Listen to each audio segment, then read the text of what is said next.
Hi, so listen, I want to tell a quick story that is going to lead right into me talking about the Real Housewives of New York, the last episode that came on Tuesday night. I'm not doing a full recap. What I'm going to do is talk about Bren, her article, Jenna, and Aaron's response to Bren's article. First up, I'll never forget, it was years ago. I used to work in retail management. And I got a job at this store that I loved. I used to love this store before I worked there. From the time I was in high school, um, all my kids wore this store because I loved their clean lines and just the look of their clothes. And I finally, after years, got a job as a manager there.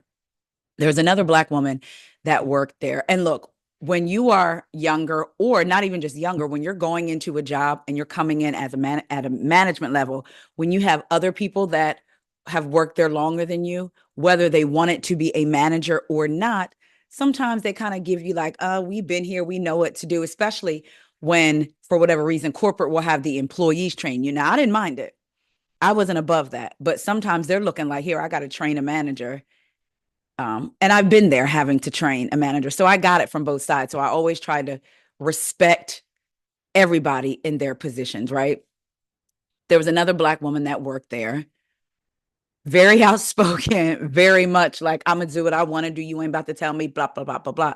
Okay, get it. Sometimes we vibe, sometimes we didn't. That was just who she was, but I also understood it, what have you. The store manager that was hired there was white. She had a problem with the other Black uh, girl, other Black woman that worked there. Okay. Then she started having a problem with me because we peeped how she was moving. Mm, certain things was like, she is really trying us, but okay. Fast forward, it came to a head, and I'll never forget. She called my district manager and lied and said I had did all these things. I can't even remember all the things, but I remember finding all this out, meeting with the district manager, and was like, this is not even true. Like, what? Um, she lied. I can't remember. I think I quit. I don't think I got fired. I think I quit because I would remember if I got fired because I had went right to work somewhere else after. I'm pretty sure I quit, but I had left my wedding album at the store. Um, so I wanted to go get it. So I called up there and I was letting the manager know that I was coming up to get it. And I told her, I'm coming up there. I'm coming to get my stuff. I'll be there. Next thing I know, shout out to the Black guy. And I'm going to say his name. His name was Larry. He used to do stock there. He called me and was like, Taria, when you get here, do not come in. Call me on my cell phone and I will bring the stuff that you left here, because she listened to the message and he knew that it wasn't, he heard it and it wasn't threatening. But what she did was went and told corporate, the district manager, mall security, that I was threatening to come and harm her. And then told them, like the people working in the store, like I believe it was the white folks, that if I came in and if I came in, to call the police on me. But she had to leave for her safety. So she was leaving the store for her safety, but it was basically like a setup. Let her come, don't respond back to her. Let her come in, get her album, and the police, call the police. Like, keep me in there and call the police. I had not threatened her, but she was so nervous and so scared because I said I was coming up there to get my stuff, that I left my wedding album because I had took it to show people there. Thank God for Larry, because who knows what would have walked into with this white woman doing that. Like I said, she had ended up having an issue with me and the other Black girl because we peeped how she was moving. That's one thing that me and the other Black girl came into agreements on. Like, yo, she kind of, yeah. So when I don't like to use the word trigger, because sometimes I do feel like a word will become popular and it gets overused, or not always used in the right context. But I will say, when I watched this episode of RHONY, those feelings that I had when that happened to me, I felt them again watching this. And listen, we're all human, right? So when we watch these shows, of course, we may view things from where we sit at in life, right? Or what we've been through.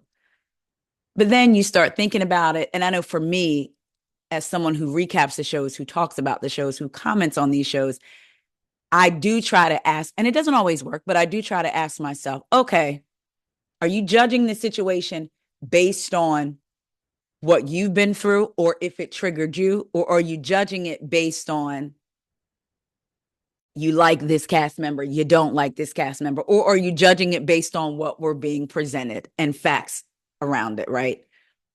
I do my best to try to judge it based on what we're presented and the facts surrounding it. Sometimes I fall short of that. Season 1 of RHONY, I'm going to say I clocked Bren for what I thought she was season 1. But people loved her giggles, her playfulness, something with me. It just never felt right with her, ever. And I'm just going to be very honest with you. I felt back then that she was like a guy that I went to elementary, middle, and high school with, but I didn't see him that much in high school. He was biracial also. And when it suited him, he was Black. But any other time he was white. I'll never forget. He would get in trouble in school. Like he would only date white girls. His preference. Do things, get in trouble in school, and would be telling the teachers, because it was a majority white elementary school that we went to. You're just doing this because I'm Black. It's just because I'm Black. It's just because I'm Black. And of course, that would cause a reaction, a rise. Oh, no, out of them. But I remember him telling me before, I'm not Black, I'm white, even though he was biracial. So when it suited him, he was Black. Any other time, he was white. He looked more Hispanic, but he definitely, for me, being even a young Black girl back then, I knew that he wasn't all the way white. When I saw Bren, that's exactly what I thought about her. Like seeing her more on the show last season, and I never wavered from that feeling. Fast forward to this season, right? Uba's on the show. Uba was on the show last season as well. What I saw, did Uba get hot-headed sometimes? Absolutely. Were there things that she did the first and the second season that I didn't agree with? Absolutely. Was I watching Bren pick and poke at that girl? And then all the ladies conflate all the issues into one and say, this is who Uba was? Absolutely. And some of the viewers too. Let's be clear. Could Uba be draining at times with certain things? Yes. Guess what? They all could be draining at certain times with certain things. Just like any housewives show, even some of your faves, you'd be like, okay, now come on now. This is too much, right? This whole season, we've seen Bren say things that weren't true. It started out that way. Her twisting the Jeff Lewis live interview, where Bren, in fact, did not say she had sex with people for money or for work or what have you, or she wasn't a sugar baby. Aaron did not say that. Okay. But that was a narrative. Let's not forget, and Jenna Lyons too, the way they baby this girl, and then Jenna still trying to make excuses from her. Infantilizing. Is that how you say the word? Her. Oh, this like little girl. She grown. Let me not yell. The way they'd always make excuses for her. And coming into this season, Sai and her issue with Bren, right? And some of it having to do, Jenna was kind of in the middle. Sai specifically asked Jenna, who told you I hated you? They were at, I think, was it Jessel's party they were at or somewhere? Who told you I hated you? And Jenna says, this one over there, talking about Bren. So then when Sai wants to approach Bren, because that's what Jenna said to Sai, when she said, who told you I hated you? Jenna didn't say a whole bunch of people. She didn't say this person, or this person. They didn't say hate. They said dislike. She said this one over there.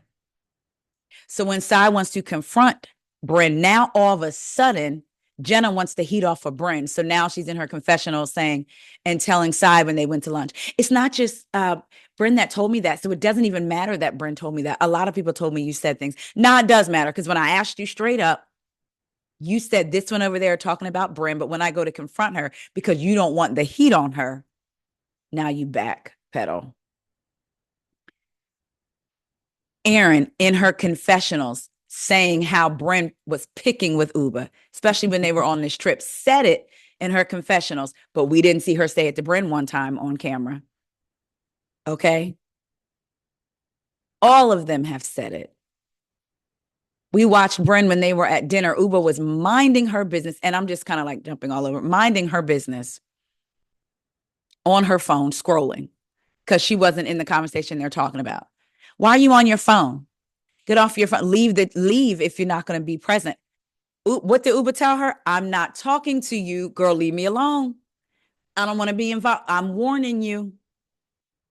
I'm warning you. Bren kept going and then turns around to Erin. And remember at the beginning of the season, Erin and Uba talked about how close they were. When Erin went to go meet her mom at the wig shop, because I believe her mom was going through treatment for cancer, Uba was the only one that knew. Uba was the one that met them because Uba was the one that she confided in because Erin and Uba were just that close. Knowing all of this, so now back at that dinner, Bren turns to Erin or looks at Erin and says, she just doesn't like you. She just doesn't like you. Why are you even feeding into that when you said how close you and Uba were? Y'all may have had bumps in the road, but now all of a sudden she don't like you and now Bren's word is bond? Okay. So we see that. We see when they were in the car during the makeup and Bren is telling Uba, cut the light off, blah, blah, blah, just picking at this woman, right? Uba makes the comment, who knows, or I don't know if you slept with somebody to get your job, but I did not. That's what she said. Nothing about sucking anybody's D. And people could say, yeah, that's too low. That's too far. I have said this since Potomac, and I raised my kids by this. If you come for somebody, if you throw a pebble at somebody, you don't get to get mad if they throw a boulder back at your life because you started with them. If you had to just minded your business and kept going, you would have been cool. So when you come for somebody, understand that you cannot dictate their response back. We watched Bren consistently pick at Uba. So when Uba said what she said, whether people liked it or not, Uba said what she said. I don't know if you slept with somebody to get this job, but I did not. Listen, SA is a very serious, very just, the thought of it happening to anyone, man, woman, child, anyone is heartbreaking. I know we all can agree with that. And this is where it's a fine line talking about this because I'm not discounting at all Bren's experience because if she went through that, it's horrific. And that's something I would imagine, even as you go to therapy and do different things, it's something that sticks with you, you know? I'm a woman, so I know that I haven't been through quite that, but I've been harassed before. Like, and sometimes I'll still get moments where you think about it and then you're like, oh, and just move on. So I don't wish that on anyone. I will say that Bren is always was talking about sleeping with the dad, becoming mother, I'll date your dad. Everything was she led with sex, which women should be able to lead with sex positivity. Let's be clear. We should be able to talk about it, do it, all of that stuff. I'm very sex positive and don't mind having conversations about that. Don't shy away from them. So I'm not saying that. But however, Uba makes this offhanded comment in response to you continuing to come for her. And you then turn it around to her saying, you suck D, when you're the one, When Uba said you needed a nap and you said, should I put a dick in my mouth? You said that. And what pissed me off was that all the ladies went with that too. And Uba's like, that's not what I said. Let's remember things correctly. That's not what I said. Even Psy, Psy pissed me off because regardless of, and listen, I'm not on the show and I don't know what it's like to have thousands of people not like you, right? Sometimes on YouTube or even with the podcast, you get a bad review or you get somebody a comment just about you in general. And you're like, ugh, but then you have to be like, it is whatever. It is what it is. This my thing. You know what I'm saying? So I can't, so I know how it feels on that level, let alone size level. However, she came into this season totally different than she was last season. To me, she wasn't her true self. And I remember I liked Psy last year because I liked that she wasn't a different person. I'm going to be who I'm going to be. And that's just that on that. Because we complain when housewives are fake. We complain when this. But then when they are their real selves, if you don't like that, then you don't like them. So it's like they can't win sometimes. So I felt like Psy came in this season not being who she authentically was. And even she was like with Uba, you told her she needed to suck, or she sucked a dick. She didn't say none of that. So that's what was frustrating me. And I think when Uba was on that beach being disrespectful, because it was disrespectful to me about the beaches, I understand she felt how she felt, but it was like, okay, enough.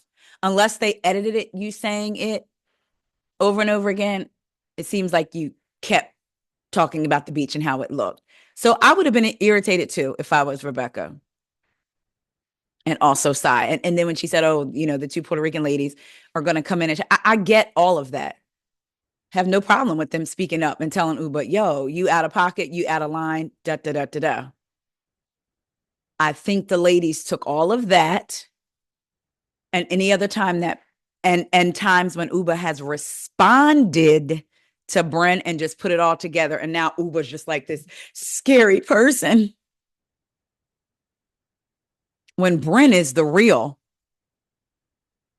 scary person with what she threw out there about Uba in this episode that we actually watched on a TV show and then the next day was fine. Excuse me? I was with Sai when she said, no, you got to go in the confessional. She said it. So we watched all this play out and then we watched Bren cry and say that she was essayed. How dare Uba say to me about sucking a D and all of this stuff when I was essayed and Uba is aware. And the ladies are like, what? Shout out to Jessel for actually going in there telling Uba what happened after the cameras were down. And when I tell you, I felt Uba in that minute, like all of her emotions. Remember earlier in the season, well, earlier on this vacation, because I feel like they've been on vacation half the season.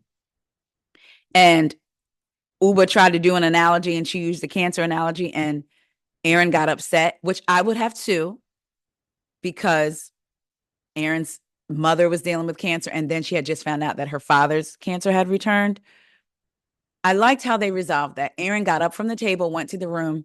The ladies were like, Uba, Aaron's mom, remember, she was like, oh my God, I didn't mean it that way. Went in and talked with Aaron and Aaron was honest and said, I know you didn't mean it that way. It's still like, dang, can we kind of be like with our words, careful with our words. I got all of that. I got Aaron's side of it. And I got Uba being like, oh my, I wasn't even thinking that. So then we get to the night. All this happened with Bren. Bren had been coming at her. The ladies have been taking Bren's side. I wonder if Uba started thinking basically about the entire season and like that vacation, like these ladies are always on Bren's side no matter what. She cries. They comfort her. They're all on their side. Oh my gosh, I just made that stupid analogy with Aaron about cancer and it affected Aaron and all these things going on in her head. Like, and now people, not just the people that are supposed to be my friends, but also the world is going to be watching and think that I said this insensitive thing when this happened to somebody who was supposed to be my friend.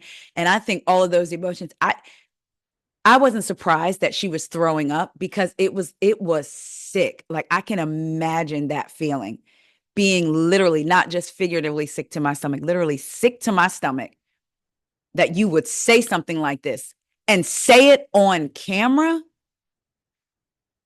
When Uwa was crying in that confessional, tell me when I said it before I deny it, please, like so I can remember, because I don't remember this. Jenna talks about Uba from her gut, basically, like crying. Raquel talks about Uba saying, "May Allah strike me, my firstborn, if this is true." And we watch these shows, right? And you see all the drama play out, even watching with Brennan, our emotions and what happened last night. They get all into it, right? We're human. And this is real life stuff. So your emotions get into it. But we could sit back and watch and be like, man, I would have went into Uba and said this. I would have went into Bren and said this. Like, wow. It didn't, I knew that it was heavy watching it, like, oh my gosh. But when Raquel was in her confessional and when she said, Uba said, I swear to Allah, may he strike me, my firstborn. And when she started crying, I was like, I cannot even imagine the weight that they all felt in that house. Because you're like, what just happened? Again, watching, we're like, oh my God, what just happened? Like, that is wild. Yo, I would have said this, I would have did that. But when Raquel started crying, thinking about Uba and what she said and saying a person that was lying would not have said that, it instantly made me feel like, oh my gosh, it probably, the weight of everything was probably just like a blanket in that house that night. Bren hugged up with the producer, Eric Fuller. They send Uba to a hotel. Jessel goes with her. Shout out to Jessel for being a real one. For real. The next day, Bren talking like, oh yeah, we can go horseback riding. Let's just get it done. Let's just get the filming out. Because you think the girls are on your side. Oh, but let me go back. Aaron didn't know what was going on. So Aaron's like, what is going on? They tell Aaron. And when Aaron asked Bren, did Uba really know that? She says, maybe she didn't clock it. Excuse me? Girl, what? Maybe she didn't clock it. It was that casual to you? Next day, they're talking about her just, I guess Uba, oh, and I'm sorry, they hired a security. They sent Uba to a hotel and then they hired, what did they think Uba was going to do? Come back and fight them? If Uba was going to fight or put hands on somebody, I believe she would have did it that night. To me, that just was, you have a security there. Anyway, so the next day, Brendan's like, oh, I can just move on, blah, blah, blah, blah. Whatever. She gets sent home. Aaron says she receives a text saying, hey, are you getting out of there today? And I agree with Raquel. She doesn't want us sitting around here talking about it, right? Flash forward, and they're all at their title cards. Shoot. When Bren said at the end, all the ladies are just going on like it doesn't affect them, I learned they don't care about me. I was crying my eyes out and they don't care. And it reminded me of earlier in the season when they went to Erin's house in the Hamptons. She had a problem with Sai and she had a problem with Uba. They talked it out, or they were going back and forth. And Sai and Uba were like, we're not going back and forth anymore. And they were all like in the kitchen area. And Bren is dragging it at the table. So Uba and Sai are like, get up, like go into another part of the kitchen. And they're just like eating. And Bren was like, I just need to get out of here. I just need to get out of here. See what they're doing? They were ignoring her tantrum, not trying to get dragged into it. And it then in turn calls Bren to be like, see what they're doing? I just got to get out of here. I just can't deal with it. Trying to make it seem as if they were doing something with her when they decided they weren't going to participate in her shenanigans. So fast forward, when we were watching Bren say that at the title shoot, they don't care. because they're not falling all over you like you're used to the ladies doing, hugging you, saying, Bren, it's okay. Jenna making excuses for you. It was wild to me that Bren would even say that out her mouth. They don't care. You want Uba to comfort you? The one that you accused of knowing that you were essayed, and yet she still threw out what she threw out? You wanted her to comfort you? Uba asked, how was Bren at that title shoot? Like the entitlement, while not surprising, is definitely wild. When she threw out Uba saying that about her, what do you think? A black woman basically can't make money? You know what they say about black women, all this other stuff. You're the one that leads with, I'm gonna sleep with your dad, I have rich billionaires, all this, all of that.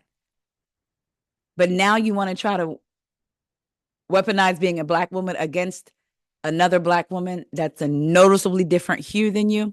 Kind of reminded me of when Ashley and Candace would get into an argument. There's definitely, and Candace would respond to Ashley.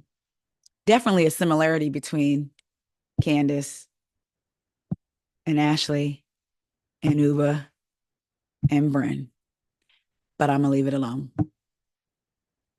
Earlier in the season, when Bren told Uba, you don't want to be the angry black woman. Girl, what?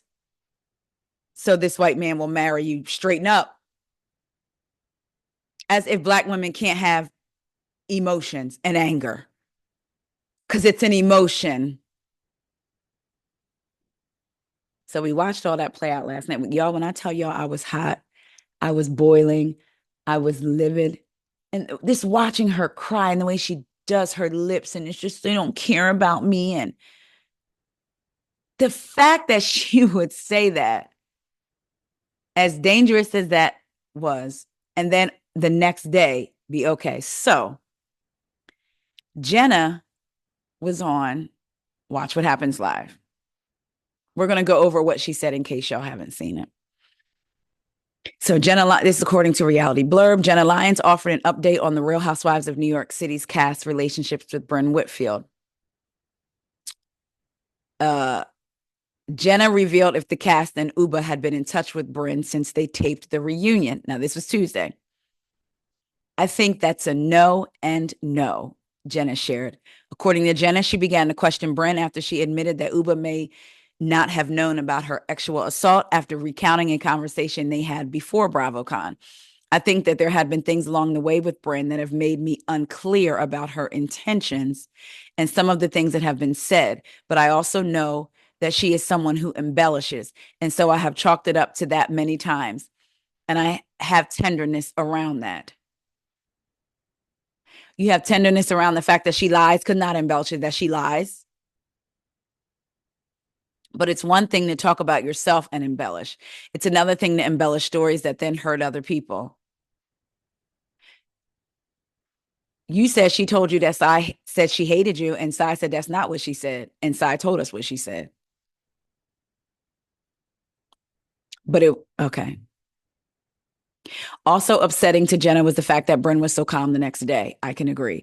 It makes you wonder. You have the entire cast who is on red alert. There are tears, there's anger, there's frustration, there's sadness, and someone's leaving the actual place we're staying. And we're deciding that maybe we're going to end the trip. And there's zero connection to that. She's talking about horseback riding. And at that moment, I was like, she's not realizing what's happening here.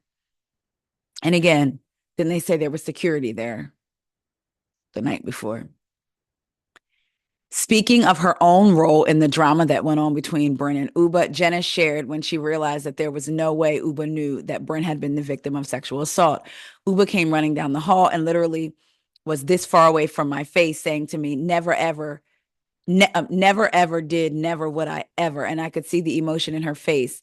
And I realized at that moment, there was no way she knew. There's no way she could have known. The level of complete distraught. Like she just was completely taken out. And I believed her in that moment. So then it goes on to say some people wondered, which I was one, would everything had played out differently if Jessel hadn't went and told Uba what Bren had said, because I feel like the ladies would have believed it. She said, I think the fact that Jessel went in and told her was just a timing issue because they were upset that Jessel said something. We would have found out. There's no way it would not have come out. If that were you, Jenna, let's be clear. I'm going to take Jenna out of it. If that were me, I don't care what time it is, the timing, I need you to know right now. Because, like, what? I would want my friend to tell me, this is what's being said about you. Now, not go to bed and wake up in the next morning. Are you kidding? Absolutely not.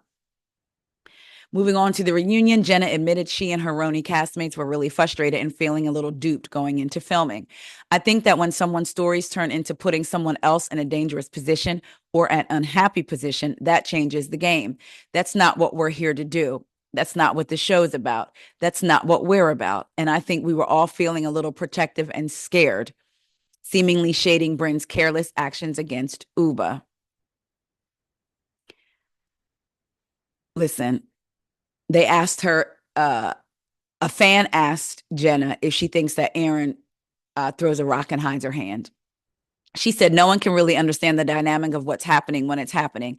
So I think it's really, we are all guilty of doing things to manipulate and get through the day. And I'm just as guilty as anyone else.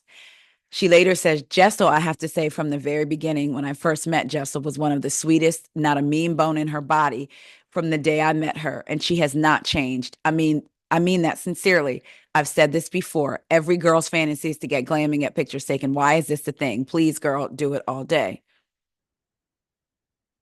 Then she said, after she admitted that she did rethink all of her past conversations with Bren after the drama in Puerto Rico. Jenna confirmed that Jessel checked on Uba amid the chaos. Okay, so yeah. That is insane. Like, like,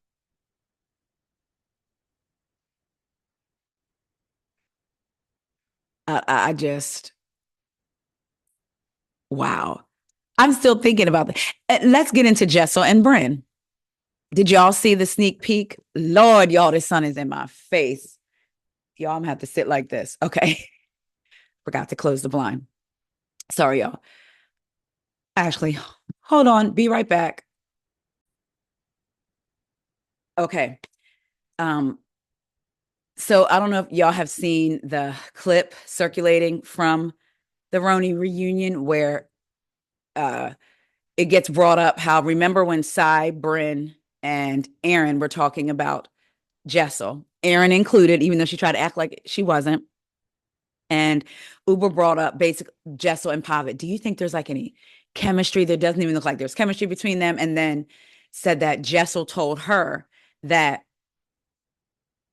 the real love of her life was a black guy, but her family basically wouldn't let her marry him. So she chose Pavitt. Number one, her saying that, she didn't even stop to think how that could make, we know that that happens in different cultures, different, we know that that happens. She didn't even stop to think that even if that was true, how that could make black viewers kind of look at Jessel like, girl, what? Even though, again, we know that that does happen. I'll never forget, I had someone tell me that their family didn't care who they married as long as they were light skinned and had light eyes. So we know those things go on. But for her to put that out there like that and not give any thought to how fans could react to that, and forget the fans, how Jessel could react to seeing you put that out there if that was true. Her family, Pavitt even. So the snippet of the reunion, the clip that's going around is Jessel telling Bren, I'm paraphrasing, I'm sitting there with Pavitt, we're watching this, and he didn't believe me. Jessel was saying that it was an off-camera conversation, which Bren likes to bring up. It was an off-camera conversation, and they were talking about like wild nights. And I guess Jessel had a wild night with this person. Wasn't she said the love of my life is my husband, Pavitt. So Jessel is literally saying Pavitt didn't believe me. Can you imagine y'all sitting there with your partner, watching your partner's supposed friend say, oh, yeah, she said that the partner wasn't the love of their life, but she just couldn't marry the love of their life. So she had to marry them instead. Like, what? So Bren goes, I'm sorry.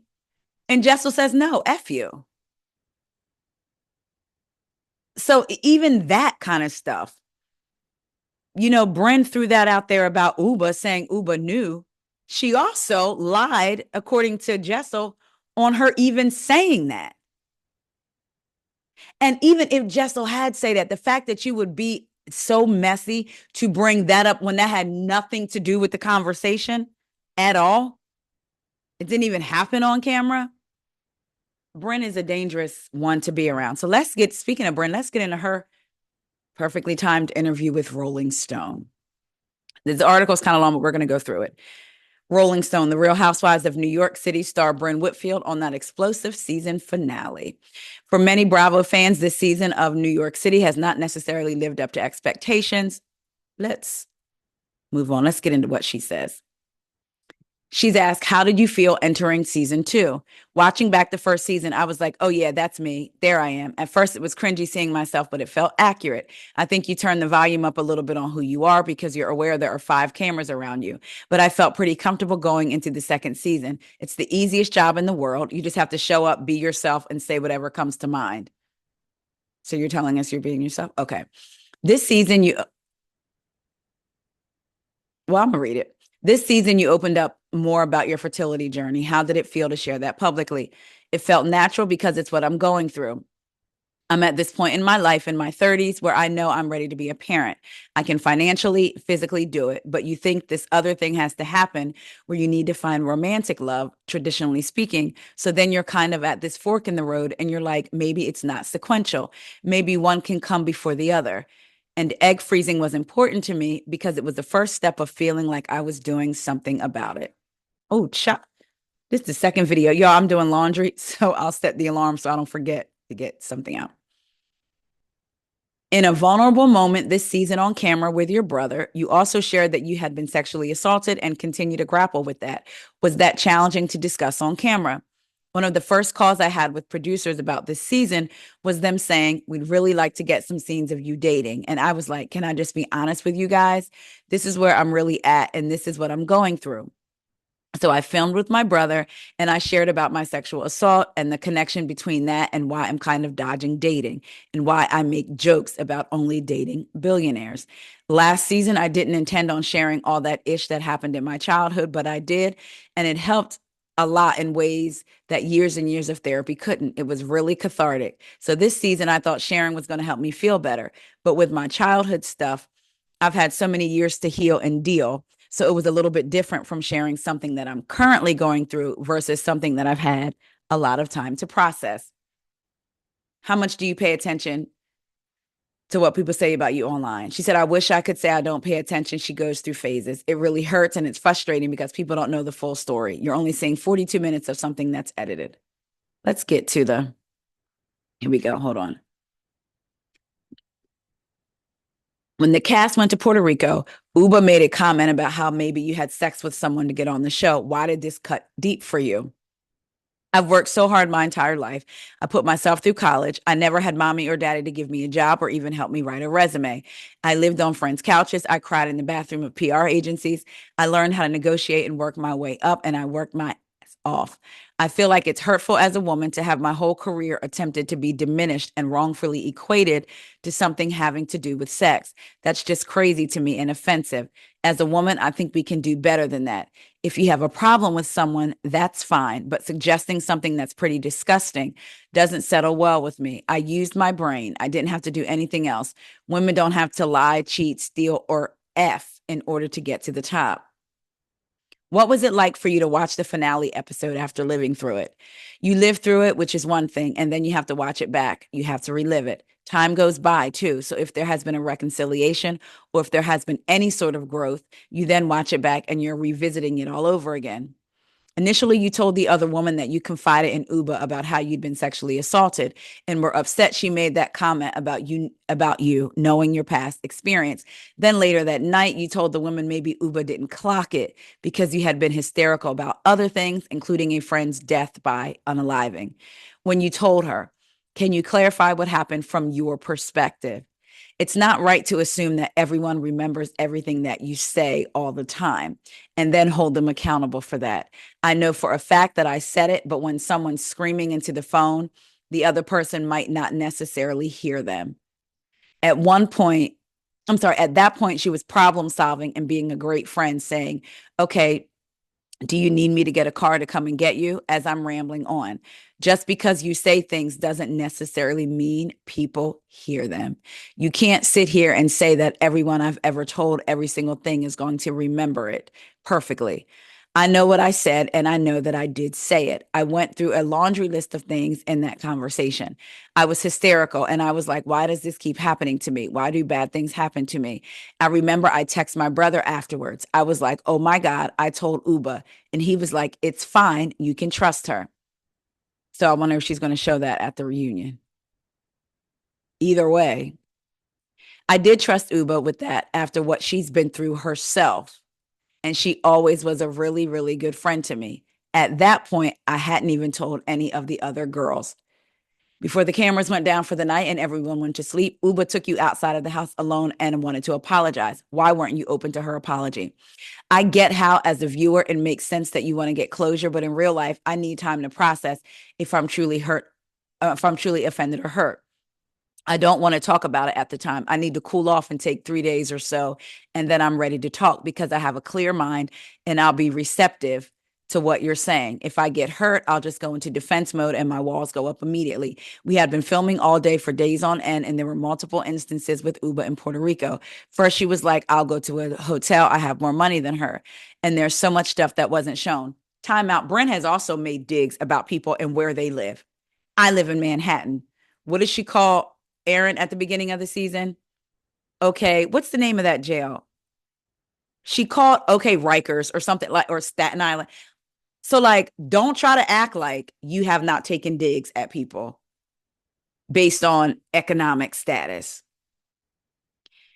She says, this is 4 days in the making. So, no, I'm not just all of a sudden now late at night going to be like, I'm open to resolution. I just wasn't open to it at the time. That is wrong, unless it happened more than once. I wish they had asked her, why weren't you open to receiving the apology from Uba after going ahead and sitting down with her? Because we watched her go with Uba. Uba didn't apologize and say what she wanted her to say, which is, I suck. When Uba never said that, Bren said it. So Uba was like, I'm not apologizing for something I didn't say. That's why she wasn't open or receptive to the apology, not because of what she just said, because if that was the case, you would have never sat down with Uba. Uba wanted to apologize, and Bren said, and what are you apologizing for? And Bren wanted her to say about the dick comment. And Uba was like, I'm not saying it because I didn't say that. In the finale, some of the women said they felt taken advantage of by you and accused you of intentionally lying. What's your response to that? That was shocking. You're telling me in the 3 minutes from when I'm called horrible names by Uba, and I'm obviously upset that I somehow devised a plan. It's disgusting that I'm talking about two things that I would hope that no woman or person would have to experience: unaliving and sexual assault. And everyone's like, Bryn, we feel taken advantage of. Maybe don't use those words to describe the situation. I just feel like I wasn't shown much respect. Girl, they believed you. These are difficult, serious things we're talking about. That's how it felt for me the whole season. Like I was always being attacked. I would go into filming a lot of the time and I would feel dread and despair. I was just like, every single thing is going to turn into something. It was weird energy from the very first scene. I have text messages from everyone saying, oh my God, hi, I love you, can't wait to see you. And then it was like a 180. I was like, oh, okay, it's Assassin's Creed now, and everyone's geared up. Other Bravo stars warned me at BravoCon. They were like, you had a great first season. And I was like, yeah, that was easy. And they said, everyone's going to come for you.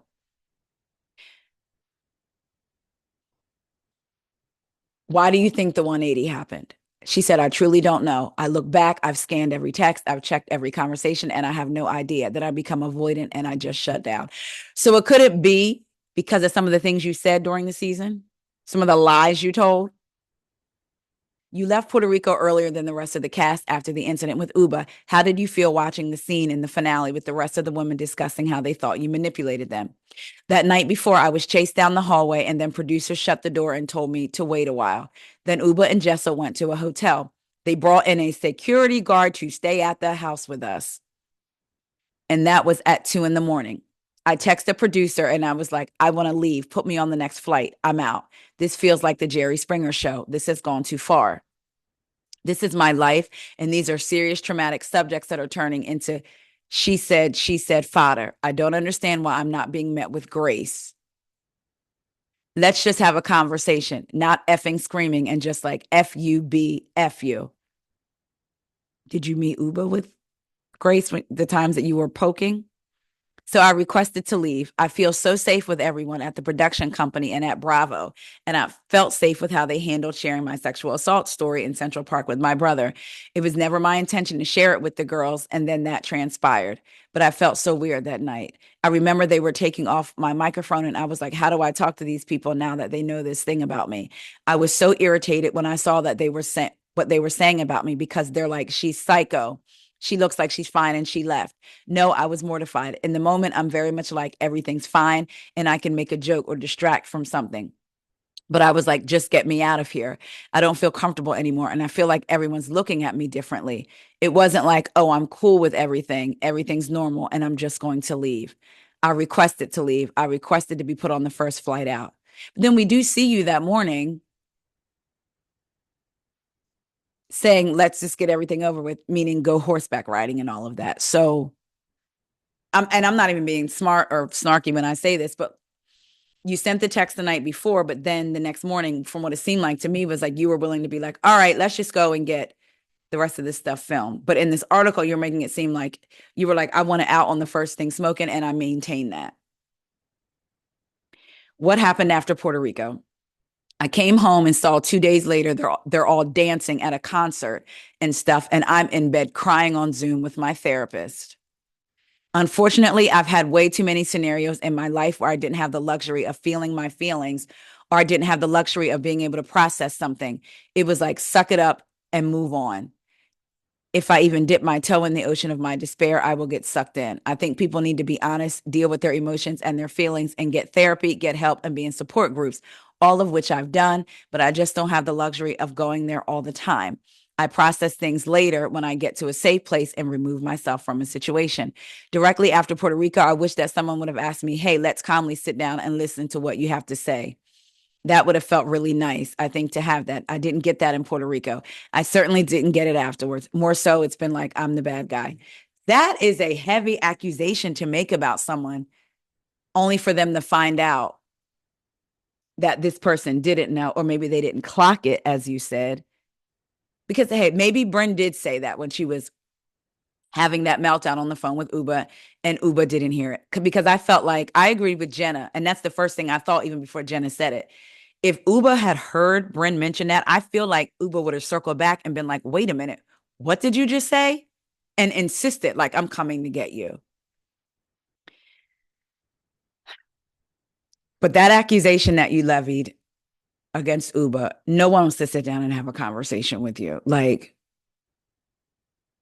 if I was a cast member, honestly, with a cast member like Bren or a coworker like Bren, and you watch the season back and see how she's lied, it would be the audience might get upset with me because I feel like I would want to be so surface with her, and my words would be so measured so that nothing could get misconstrued. And then off camera, we would never be able to have a conversation by phone talking. It would have everything would have to be by text because I would feel like you were going to lie about something.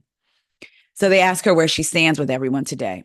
I did feel better after the reunion to clear the air on these things. The reunion felt like going to a workout. You don't really want to go work out and even might not enjoy some parts of it while you're doing it. But, afterwards, you're going to feel better for it. No pain, no gain. It was like, I want to hear where you're coming from. Can you listen to where I'm coming from? And can we at least not have this massive void between us?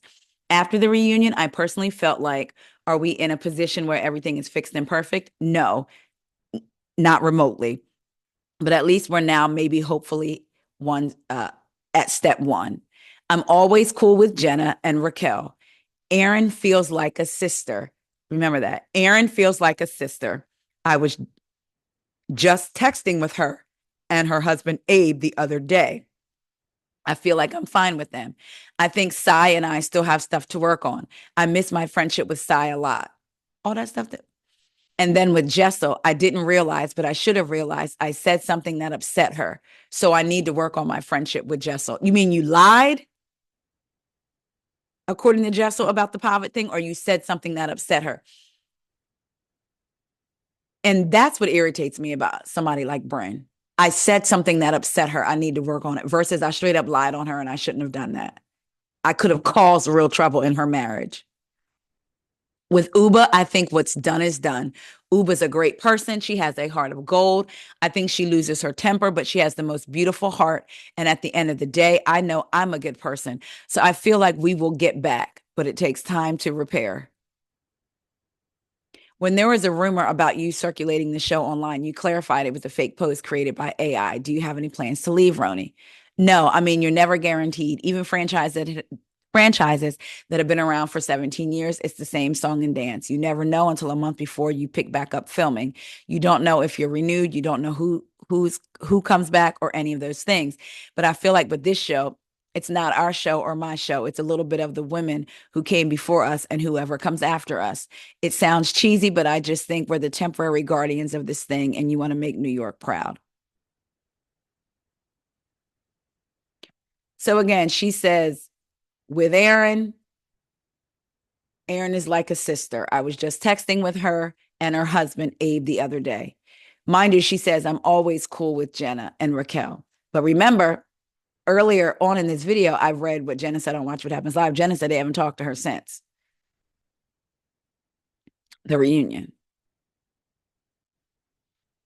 She says with Erin, she feels like a sister. Let's get into Erin's response from this interview. This was on the Queens of Bravo. Erin had a long caption. Let me blow this up, y'all, so we can really see it. Okay, so I can see it because I'm reading it to y'all. Need to zoom this baby up a little bit. Oh, snap. I didn't mean it. Okay, here we go.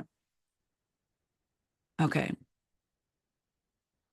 Oh, y'all. Okay, let's get into it. This is Erin's response to the Real Housewives of New York City star Bren Whitfield. So basically, Queens of Bravo posted the article and Erin's response. Erin said, to say we are sisters is quite the reach. We haven't spoken or seen each other in months other than Bren thanking Abe for clearing up the intention for the call. I really wanted Bren to win so bad. I was excited to watch her shine like I am with all my girlfriends.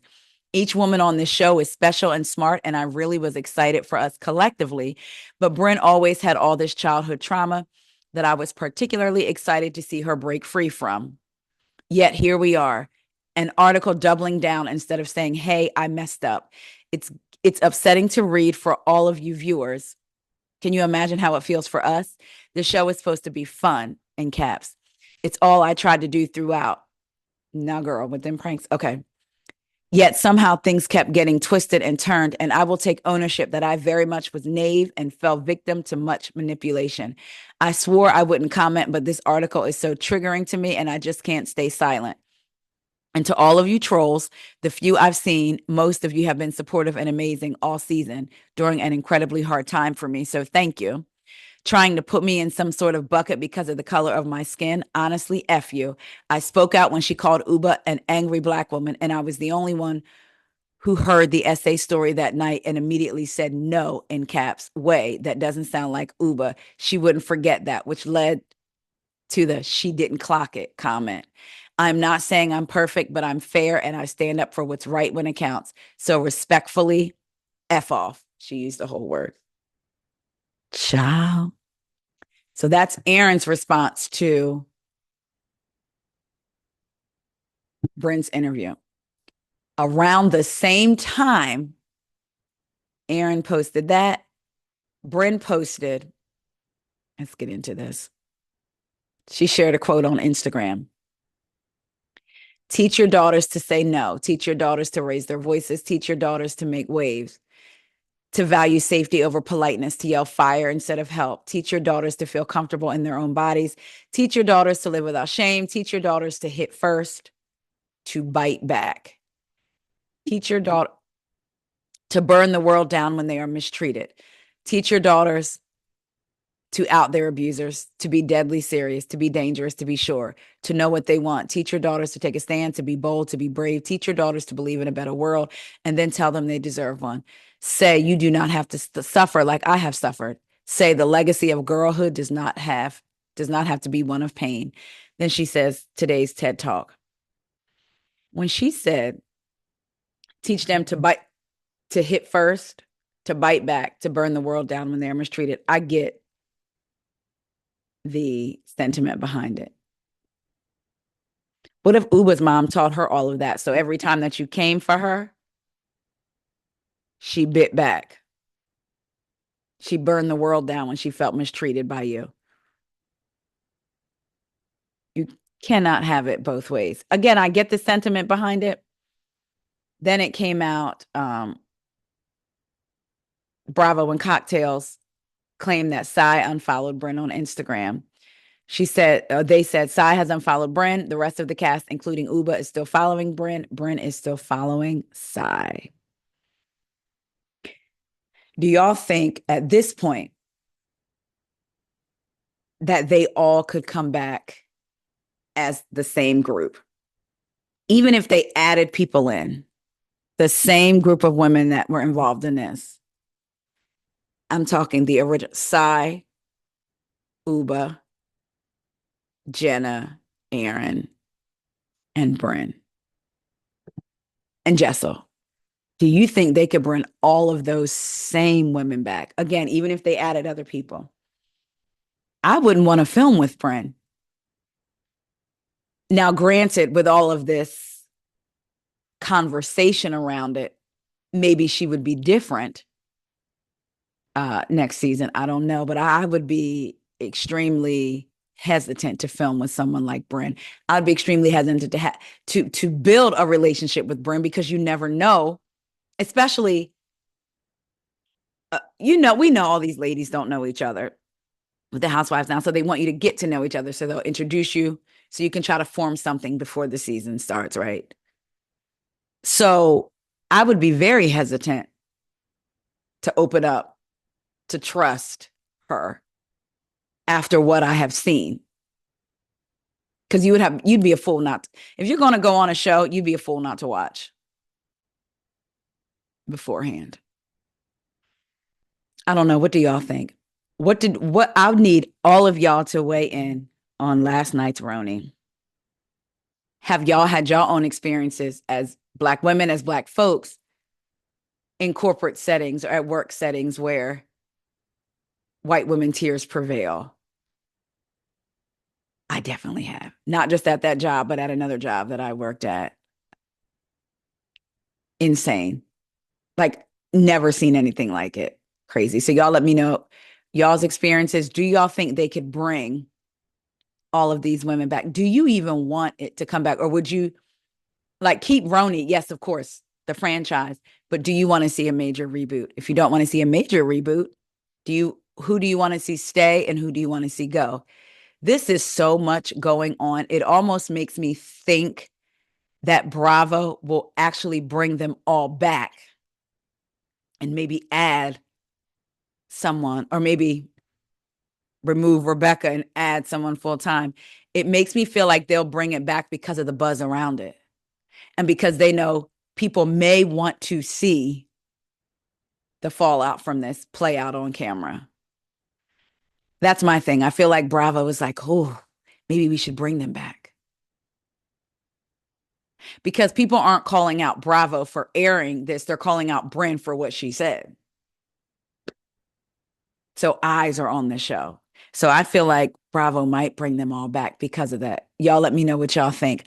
I love y'all so much. Thank you for hanging with me, for listening to my story in the beginning of this. And just thank you for always supporting me. I hope to see some of y'all tomorrow night in DC. Love y'all so much. I'll talk to you later. See ya.